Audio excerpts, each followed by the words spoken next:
ভাবে স্থির করা যায়।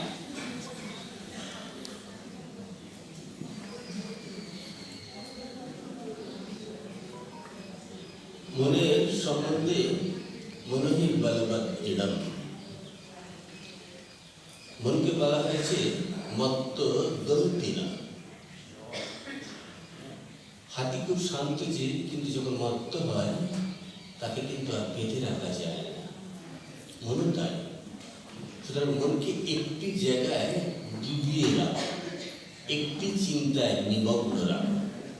মনের কাজই সে সবসময় যত দেখে, যত শুনে, সে চারিদিকে কিন্তু সে ঘুরে বেড়ায়। আজকে আমি এখানে শিলিগুড়িতে বসে আছি, কলকাতা কিন্তু একদম ভুলে গেছি। আমার ভাই বলছিল যে এরকম মনে আজকে শত কাজে ব্যস্ত থাকতে হয়, যার ফলে আসবো করে আসতে পারিনি। আগে প্রত্যেক মাসে আসতাম, ইদানিং কিন্তু বেশ কয়েক মাস হলো তো আসতেই পারিনি। আসার ইচ্ছে থাকলেও আসতে পারিনি, এত কাজের চাপ থাকে। আর সব জায়গাতেই তো যাওয়ার কর্তব্য, কারো কারো ডিউটি থাকে, সেই জায়গা থেকে যাওয়া হয়ে ওঠে না। কিন্তু এতক্ষণ যে ভক্ত সম্মেলনে নিজেদের নিমজ্জিত রেখেছে, এটা কিন্তু মনটি শান্ত হয়েছে।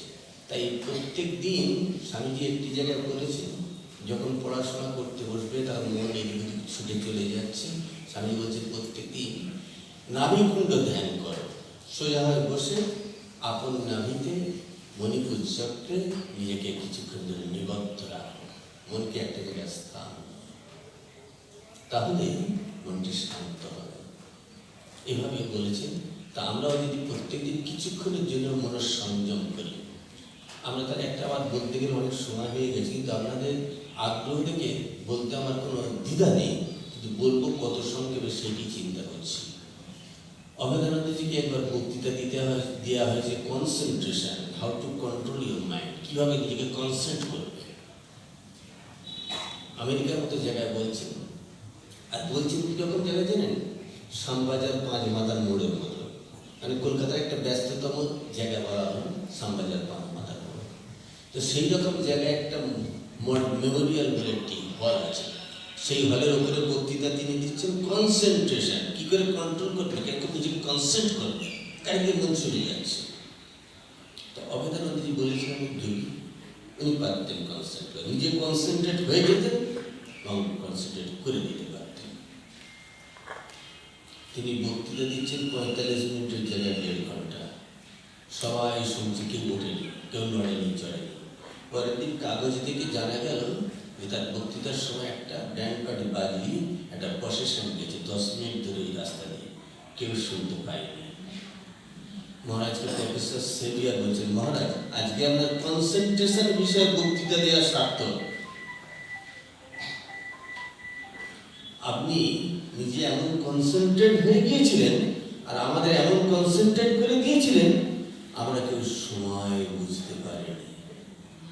একটা ব্যান্ড বাজিয়ে এখানে এত বড় একটা প্রসেসর পেয়েছি, আমরা কেউ জানতে পারিনি। মাইকেল কি করে তিনি জানলেন? বলে এই যে কাগজে দিয়েছে, দেখুন মহারাজ টাইমটা কোথায়, দেখালে এই টাইম, হ্যাঁ সেই সময় আমাদের বক্তৃতা চলছিল। তাহলে আমরা যদি কোনো একটি বিষয়ে মনকে নিবদ্ধ করার চেষ্টা করি, যদি কোনো বই ভালো লাগে, আমাদের কাছে সবচেয়ে আজকে ভালো বই আমার কাছে মনে হয় কথামৃত, এতে সমস্ত প্রশ্নের উত্তরগুলো আছে। সেজন্যই আজকে ভক্ত ভগবানের যে সম্পর্ক, ওই কথামৃত থেকে দিয়ে লেখা ওই লেখাটি পাঠ করছিলেন ব্রহ্মচারী চিদাত্মা চৈতন্য, যে বইটি আসল রূপটি কী ঠাকুর কথামৃত বলে দিয়েছে। সেই জন্যে এই বিষয়টি পাঠ করতে হবে। যার মনে এরকম অশান্ত হয় তাকে আমি বলি একটু করে প্রত্যেকদিন কথামৃত পাঠ করুন। রাত্রে অন্তত শোবার আগে একটু পাঠ করলে মনটি শান্ত হয়, বা যখন সময় পাবেন একটু মনটা শান্ত হয়। এটুকুই থাক আজকে, আবার পরে বিষয় আলোচনা করা যাবে। এই প্রশ্নটি করেছিলেন কল্যাণ দেবনাথ, তার মনে হচ্ছে মন মতন উত্তর পেয়ে গেছে। আরেকজনের প্রশ্ন আছে, ওম এবং জয়ের মধ্যে পার্থক্য। আমরা ওম, যেটাকে আমরা প্রণব ধ্বনি বলি, যেটা থেকে সৃষ্টি সব কিছু। যে কোনো মন্ত্রে মূলে থাকে ওম। আমরা একটা বড় রেলগাড়ি এখানে ফেলে এমনিতেই পড়ে থাকবে, যে যাবে না, তার আগে যদি একটা ইঞ্জিন না লাগানো হয়, সেই ওম যেন ইঞ্জিনের মতো। একটা মন্ত্রকে শক্তিশালী করে এই ওম, সেই প্রণব। সুতরাং এই ওমটি আমাদের যে কোনো মন্ত্রের সঙ্গে আমরা উচ্চারণ করে থাকি।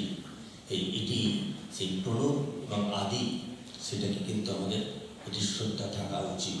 এটি একসময় বলা হতো সকলে উচ্চারণ করা উপযোগী নয় বা তাদের সম্ভব নয়, কিন্তু বর্তমানে আমরা এটি সবাই উচ্চারণ করতে পারি বা করছি। রামকৃষ্ণ অবতারে এটি যেভাবে প্রচারিত প্রসারিত, তাতে ওঙ্কার আমরা সবাই করতে পারি, যে ওঙ্কারের সব কিছুই হয়ে যায়, তার মধ্যেই আছে, প্রণবের মধ্যেই আছে। সুতরাং সেই ওমের প্রতি আমাদের, ওঙ্কারের প্রতি শ্রদ্ধা থাকুন। আরেকটি বলা হয়েছে জয়। আমরা জয়টি দিয়ে রাখি সমস্ত গুরুদের নাম করে বা ভগবান শ্রীরামকৃষ্ণের নাম করে একটি জয় দিই। এই জয় দেওয়া একটা মঙ্গল কামনা। আমরা দেখি রাজনৈতিক মিছিল যখন হয়, দেখবেন একটা ইনকলাব জিন্দাবাদ ইত্যাদি ইত্যাদি বলা হয়ে থাকে, তবুও হচ্ছে আমরা একটা জিতেছি, একটা উল্লাস। যেমন জয়ধ্বনির কথা বলা হয়েছিল, সম্মেলনের কথা বলা হয়েছিল, ওই বিজয়ধ্বনির কথা বলা হয়েছিল, যখন এরা দেবতারা বিজয় সম্মেলন করেছিলেন, তারাও কিন্তু একটি জয় দিয়েছিলেন, জয় মায়ের জয়, সেই মা দুর্গার জয় দিয়েছিলেন। তো এইরকমভাবে আমরা কিন্তু জয় দিই, এখানে ভগবান শ্রীরামকৃষ্ণের আশ্রিত বলে এই ভগবান শ্রীরামকৃষ্ণের জয় দিই। এবং ঠাকুর মা, স্বামীজি, অবদানন্দজি এরাও তাদের মধ্যেই আছে, সেজন্য আমরা একটা জয় দিই। এই জয়টা একটা মঙ্গলজনক, যা আমাদের সকলের মধ্যে দিয়ে এই শব্দটি উচ্চারিত হয়, মানে যেন সব কিছুই যেন মঙ্গলজনক, যা কিছু মঙ্গলজনক তাই আমাদের কাছে গর্বিত হবে। জয়পদ্রম তন্ন আশুভ, এই জন্যই বলা হয়েছে। সুতরাং জয় এইরকমই একটা অর্থ আমরা মোটামুটি বলতে পারি। হয়তো কোন জিনিসে আরো হয়তো বিশদ ব্যাখ্যা করতে পারবেন, আজকে এটুকুই থাক।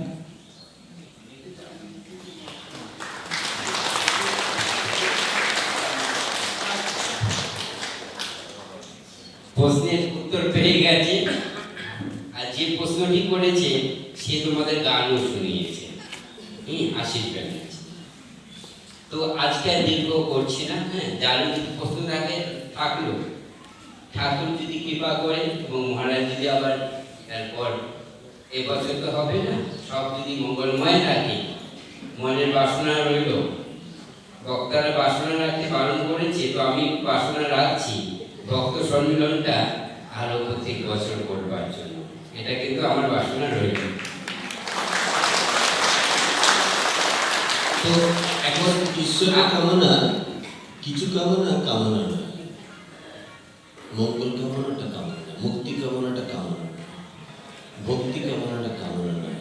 আমরা এই রসগোল্লা খাবো কামনা, আমি এই মাছ খাবো কামনা, কিন্তু যখন ঈশ্বরের ভক্তি বাসনা এগুলো আসে, তখন সেটি কিন্তু মঙ্গলজনক, সেটাকে কামনার মধ্যে পড়ে। এই যে ভক্ত সম্মেলন করা, মানে আমরা আবারও একবার সুযোগ পাবো ভগবানের সঙ্গে যুক্ত হতে, আমরা আবারও একবার রিনিউ করে নিতে পারবো। আজকে যারা এটি নবীকরণ করলেন, তারা পুনর্নবীকরণ করার আবারও একবার সুযোগ পাবে। আচ্ছা, একদম শেষের দিকে এখন আশিস দাকে বলবো মঞ্চে আসবার জন্য। পল্টুদা বলছি যে আপনারা মহারাজের কাছে যেটা শুনলেন জয়, ওটা ঠিক। শাস্ত্রের জয় সম্বন্ধে একটা ব্যাখ্যা আছে, ছোট্ট ব্যাখ্যা। জয় দেয়া ইংরেজিতে তাকে বলে অফেল্ড করা, মানে উত্তোলন করা। এবার ধরুন ঈশ্বরকে তো আপনি উত্তোলন করতে পারবেন না, ঈশ্বরকে আপনি কি উত্তোলন করবেন? তিনি তো সর্বোচ্চ। তাহলে জয় শ্রী রামকৃষ্ণ এইটা বললে যে বলবে সে উত্তরিত হবে, এটা শাস্ত্রের কথা। ভগবানের নামে জয় দেওয়ার অর্থই হচ্ছে নিজেকে উত্তরিত করা। আপনাদের বলছেন এখানে বৈষ্ণব সমাজ আছে, দেখবেন আছে, কলকাতাতেও আছে। তারা খেতে বসে জয় দেয়, কি বলে বলুন তো? জয়ের দাতা ভোক্তা, ওটা হচ্ছে ওই দাতা ভোগটাকে উত্তরিত করা হচ্ছে। যেমনি বলা হলো জয় শ্রীচৈতন্য, তখন নিজেকে উত্তরণ করা হলো। কারণ শ্রীচৈতন্যকে তারা আপনি উত্তরণ করতে পারবেন না, আপনি নিজে উত্তরিত হবেন। জয় শ্রী রামকৃষ্ণ, জয় শ্রী শ্রীমা, জয় স্বামীজি মহারাজ, জয় অভেদানন্দজি, আপনি উত্তরিত হচ্ছেন। যতবার জয় দেবেন ততবার উত্তরিত হবে। এটা শাস্ত্র। বাহ বাহ, দারুণ দারুণ দারুণ, খুব সুন্দর।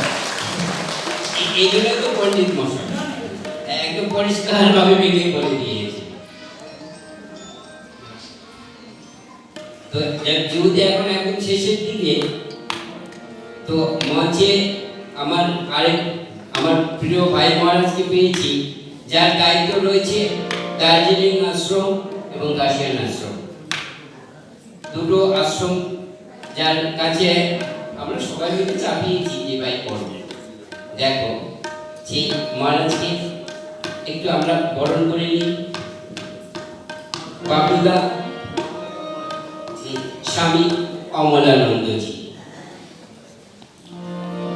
তাকে একটু বরণ করে নয়, একটু হাততালি দাও।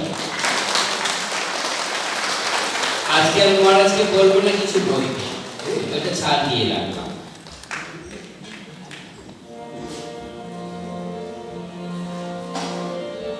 আশিসদা দুটো গান করবে, কারণ একটা মায়ের আর একটা করবে রামকৃষ্ণ শরণম।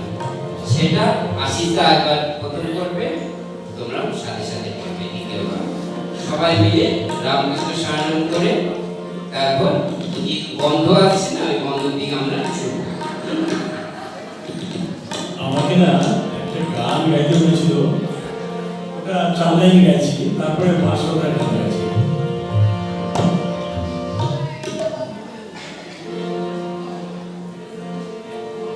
শিব শিব মহাশিব, শিব রাম কৃষ্ণ, শিব শিব মহাশিব, শিব রাম কৃষ্ণ, ব্রহ্মা বিষ্ণু সর্বদেব রাম কৃষ্ণ শিব শিব মহাশিব, শিব রাম কৃষ্ণ, ব্রহ্মা বিষ্ণু সর্বদেব রাম কৃষ্ণ কার্তিকেয় গণপতি বিশ্বকর্মা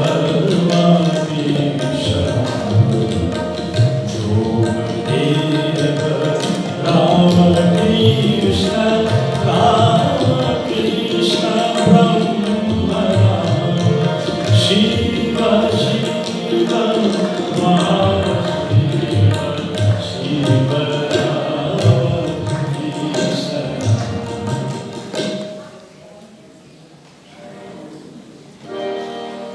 ওগো সারদা করুণাই মাতা, তোমার তুলনা। ওগো সারদা করুণাই মাতা, তোমার তুলনা। দিশিদিন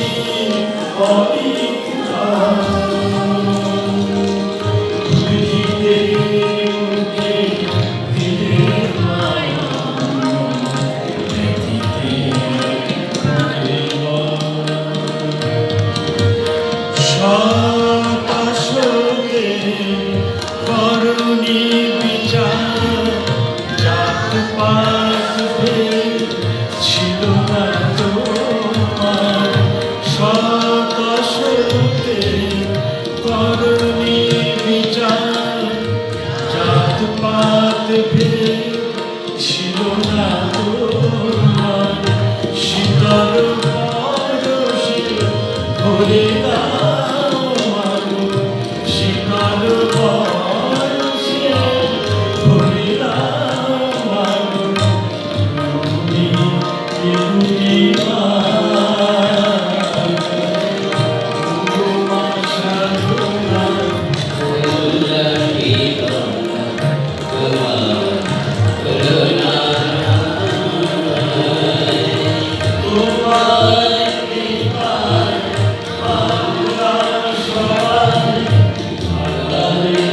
বলো